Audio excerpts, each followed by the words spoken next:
Filem Sore, satu filem yang sebenarnya mendapat kutipan tertinggi di Indonesia, dan filem ini adalah satu filem yang diadaptasi daripada web series. Web series ni korang boleh cari dekat YouTube, Sore, Isteri dari Masa Depan. Web series ni juga didirect oleh Yandy Lawrence, director yang sama untuk filem, dan pelakon lelakinya sama, cuma pelakon perempuan yang untuk filem adalah Sheila Dara. Aku menonton web series Sore pada 5 tahun lepas, tak silap aku, sebelum PKP, dan aku sangat suka dengan idea yang dicampak oleh Yandy Lawrence dalam web series dia. So aku berkesempatan untuk menonton filem Sore ni di Indonesia ketika ditayangkan di Indonesia. Secara keseluruhan, apa yang aku boleh katakan, filem Sore ni adalah filem yang agak berat, yang aku tak tahu filem ini boleh di-cater oleh audiens Malaysia ke tak. Tapi premis filem Sore ni adalah sangat menarik. Dia cerita tentang seorang wanita, seorang isteri yang kembali ke masa lepas untuk menyelamatkan suaminya daripada mati disebabkan dia mempunyai penyakit. Dia ada habit menghisap rokok, dia ada habit untuk selalu bekerja keras, tak tidur malam, dan dia juga ada habit kuat minum. So Sore ni kembali ke masa lepas untuk make sure suaminya dapat menjalani hidup yang sihat dan mempunyai umur yang lebih panjang. So premis cerita Sore ni kalau kita dengar pun dah menarik sebenarnya. Apa yang aku suka tentang filem Sore? Pertama adalah skor muzik dia yang sedap, lagu baras suara,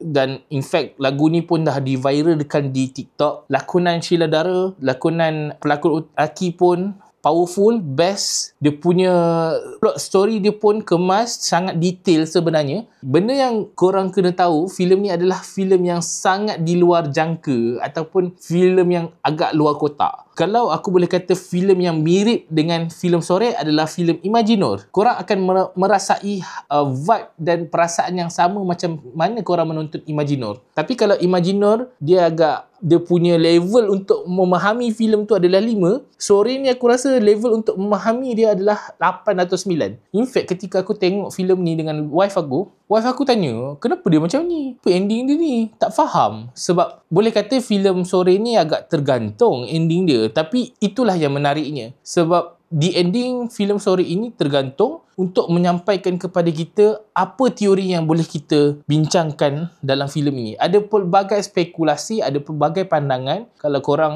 nampak dekat social media selepas filem Sore ini ditayangkan, ada banyak teori-teori yang dikeluarkan oleh peminat-peminat filem Sore di Indonesia ketika itu. Aku baca semua. Memang in fact selepas aku tengok filem Sore ni, memang aku keluar hall, memang aku cari teori-teori ni dan baru faham se-complicated itu filem Sore. Tapi filem Sore ni pada aku adalah filem yang dibikin dengan sangat teliti, yang dibina dengan sangat hebat oleh Yandy Lawrence. Sebab aku tahulah Yandy Lawrence ni pernah, salah satu filem yang aku suka juga adalah Jatuh Cinta Seperti di Filem-Filem. Dan pada aku Jatuh Cinta Seperti di Filem-Filem adalah satu filem yang sangat genius oleh Yandy Lawrence. Yang macam macam ni rupanya filem dia. Dan Sore adalah cubaan yang lebih berani daripada Yandy Lawrence. Dia menang di hati masyarakat Indonesia. Aku tak sure di Malaysia macam mana kutipan dia, tapi aku rasa dia akan struggle sedikit. Cuma untuk peminat-peminat filem, aku rasa korang akan sangat happy dengan filem Sore. Sebab filem Sore ni dia di luar kotak. Kau keluar daripada panggung dengan macam mind blown. Macam apa benda yang jadi ni, aku tak faham. So itu adalah perasaan aku ketika menonton filem Sore sebenarnya.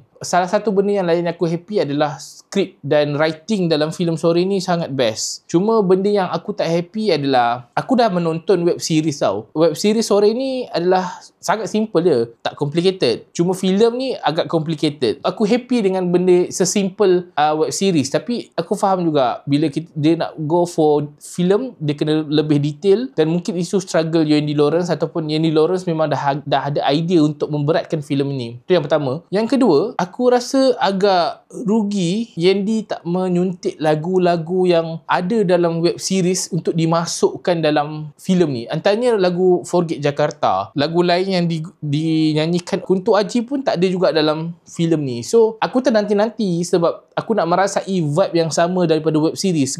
Sayangnya filem ini memang totally bukanlah sambungan ataupun sequel daripada web series, dan dia tak ada kaitan langsung. 30% sahaja hanya persamaan ataupun boleh dikatakan premis sahaja yang sama daripada web series. Yang lain totally berbeza daripada web series. 25 September filem Sore akan mendarat di Malaysia. aku rasa korang wajib untuk cuba tonton filem Sore, sebab filem Sore ni antara filem Indonesia yang pecah panggung, yang memang laris dan laku. So why not kita try. Korang mungkin akan suka filem Sore, sebab aku personally, aku sangat suka dengan detail-detail yang dicampakkan oleh Yendi Lawrence, menyebabkan aku macam, aku nak tengok lagi, sebab aku nak tahu apa yang sebenarnya disampaikan, sebab filem ni dibikin dengan sangat detail. Kalau korang suka dengan Imagineer, pada aku filem Sore adalah filem yang korang kena tengok.